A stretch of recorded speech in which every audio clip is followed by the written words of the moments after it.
It's a museum dedicated to an immortal of the art world. Now on display in Florida, the works of Salvador Dalí. Conor Knighton is our guide. Good evening. Tonight, we go after the story of an extraordinary personality.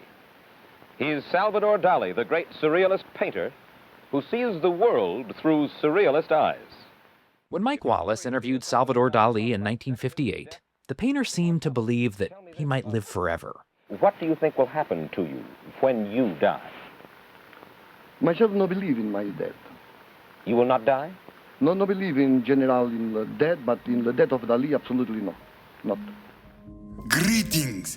Dalí did die in 1989, but in a way, he was right. And I am back. The artist lives on at the Dalí Museum in St. Petersburg, Florida. A collection which chronicles his career through more than 2,400 of his works, from oil paintings to sculptural mashups to fine jewelry. Inside the Dalí Dome, a Dalí Alive 360 show fully immerses visitors in his art. Its spirit is based in Dalí's. That is, Dalí was always trying to do things in new ways. The structure continues. Hank Hine is the executive director of the museum, devoted to the world's most famous surrealist painter. The amazing thing about Dalí is that his impact is still felt today, not only in art, but in culture generally. Today, Salvador Dalí may be a household name, but his name first belonged to his parents' firstborn son. His parents named him after his dead brother. That saddled him with a burden of identity that lasted all his life and can explain a lot of his art. For instance, his double images, where you see one thing and you see another. So this Salvador Dalí was always wondering, am I myself or am I the other? Many of Dalí's works combine the real and the surreal, a juxtaposition Dalí could pull off thanks to his training as a precise classical painter. He can paint like an old master. However, he wasn't content to stay there. As program director Kim McQuarrie explains, Dalí found inspiration by diving deep into the subconscious.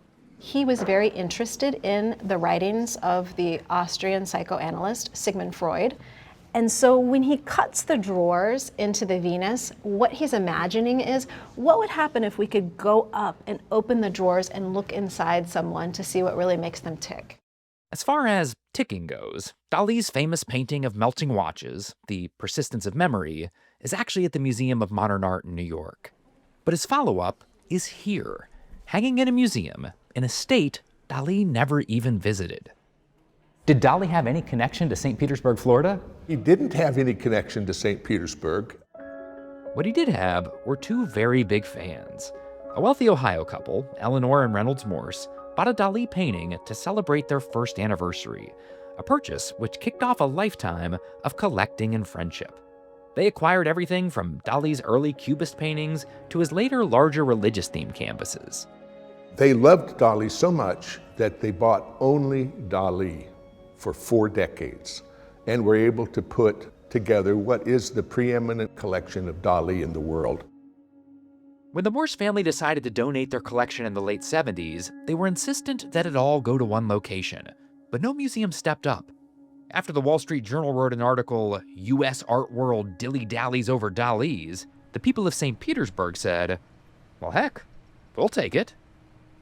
The city made an agreement to find a building for them. Not the building we're in now, it was just a marine warehouse. The Dalí Museum opened in 1982. In 2011, it moved to its current location, where the Morse's son Brad now comes to see the paintings that once covered his childhood home. There was not a square foot or inch even of wall space that wasn't holding a Dalí painting.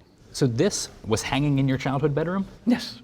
The headboard was there, and the base of the thing was here, and there was a window. Now, more than 300,000 visitors a year come to see the fascinating ways in which Dalí saw the world.